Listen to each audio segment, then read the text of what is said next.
ఇక కలియుగ వైకుంఠం తిరుమలలో ఆధ్యాత్మిక శోభ మరింత ఉట్టిపడేలా తిరుమల తిరుపతి దేవస్థానం చారిత్రాత్మక నిర్ణయం తీసుకుంది.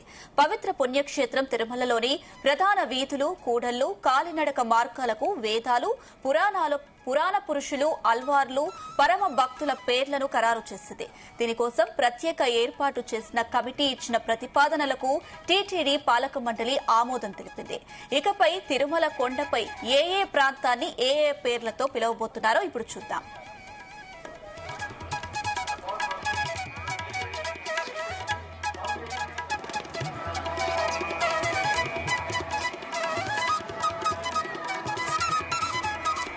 శ్రీవారి ఆలయం చుట్టూ ఉండే 4 మాడవీధులకు హిందూ ధర్మాన్ని మూలమైన చతుర్వేదాల పేర్లను పెట్టారు. తూర్పు మాడవీధిని ఇకపై ఋగ్వేద మార్గంగా పిలుస్తారు. దక్షిణ మాడవీధికి యజుర్వేద మార్గమని, పశ్చిమ మాడవీధికి సామవేద మార్గమని, ఉత్తర మాడవీధికి అధర్వణ వేద మార్గమని నామకరణం చేశారు. ఇక ఆలయ పరిసరాల్లోని ముఖ్యమైన ప్రాంగణాలకు విశేష చరిత్ర కలిగిన భక్తులు, చక్రవర్తుల పేర్లను ఖరారు చేశారు.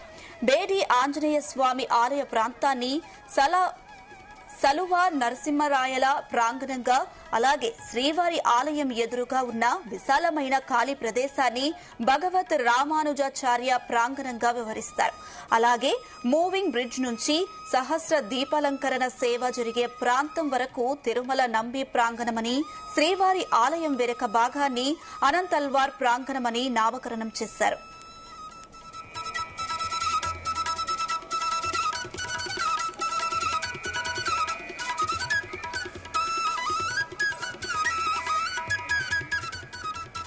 తిరుమలలోని ప్రధాన సర్కిళ్లు ఇకపై భక్తి భావం పలికించే కూడళ్లుగా మారనున్నాయి. లేపాక్షి సర్కిల్ అన్నమయ్య కూడలిగా, ఎస్ఎంసీ సర్కిల్ పురందర దాసుగా, రామ్ బగీచా సర్కిల్ కు తొండమాన్ చక్రవర్తి పేరు పెట్టారు. ఇక నందకం గెస్ట్ హౌస్ సర్కిల్ కు వకులమాతగా, జీఎన్సీ సర్కిల్ కు గరుడాద్రిగా, వైకుంఠం క్యూ కాంప్లెక్స్ 2 సర్కిల్ కు తిరుమల రాయలుగా కూడలిగా మార్చారు.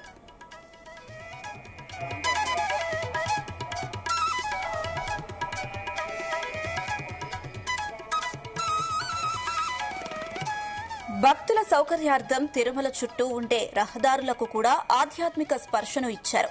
ఔటర్ రింగ్ రోడ్డును తిరువెంకటపదంగా, ఇన్నర్ రింగ్ రోడ్డును అన్నమాచార్య మార్గంగా మార్చారు. అలాగే ఇతర ముఖ్యమైన లింక్ రోడ్ల వివరాలు చూస్తే జీఎన్సీ నుంచి లేపాక్షి సర్కిల్ వరకు గరుడాద్రి మార్గంగా ఇకపై వ్యవహరించనున్నారు.